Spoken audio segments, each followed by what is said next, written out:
அன்பு நெஞ்சங்கள் அனைவருக்கும் அன்பு வணக்கங்கள். டிமேட் என்றால் என்ன, இதனை எப்படி தொடங்குவது அப்படிங்கிறத இந்த வீடியோவில் பார்க்க இருக்கிறோம். வீடியோக்குள்ளே போகிறதுக்கு முன்னாடி பங்குச்சந்தை தொடர்பான செய்திகளை உடனுக்குடன் தெரிந்து கொள்ள இந்த ஷேர் லவர் சேனலை சப்ஸ்கிரைப் பண்ணிக்கோங்க. அப்படியே பக்கத்தில் பெல் பட்டனையும் தட்டி விட்டுருங்க. டிமேட் கணக்கு என்பது பங்கு சந்தையில் வணிகம் செய்ய தேவையான ஒரு கணக்கு ஆகும். நீங்கள் ஒரு பங்கினை வாங்கினாலும் விற்றாலும் அது உங்களது டிமேட்டில் தான் பதிவாகும். இதனை டிமேட்டலைசேஷன் என்பார்கள். இங்கு நீங்கள் வாங்கும் பங்குகள், பத்திரங்கள் என அனைத்தும் டிஜிட்டல் மயமாக்கப்படும்.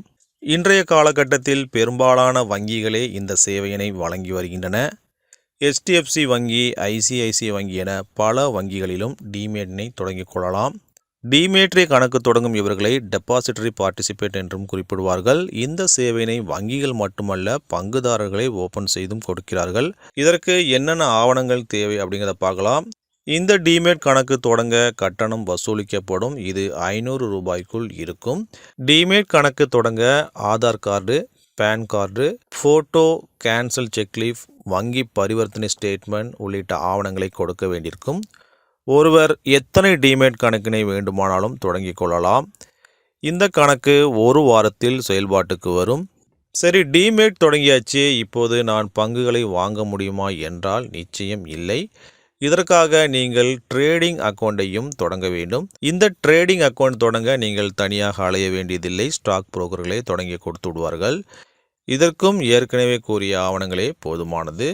பலருக்கும் ஒரு கேள்வி இருக்கும், ஏன் புரோக்கர் மூலமாகத்தான் வர்த்தகம் செய்யணுமா, நாம் நேரடியாகவே பங்குகளை வாங்க முடியாதா என்று.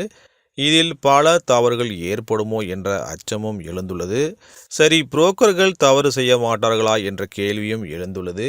ஸ்டாக் புரோக்கர்களாக வெறுமனே யாரும் இணைந்து விட முடியாது. மாறாக செபியிடம் அனுமதி பெற்றவர்களே புரோக்கராக செயல்பட முடியும். இன்றைய காலகட்டத்தில் சிறு சிறு நகரங்களில் கூட ஸ்டாக் புரோக்கர்கள் இருக்கிறார்கள். ஆக அவர்கள் மூலம் எளிதில் டிமேட் மற்றும் ட்ரேடிங் கணக்கினையும் தொடங்கிக் கொள்ளலாம்.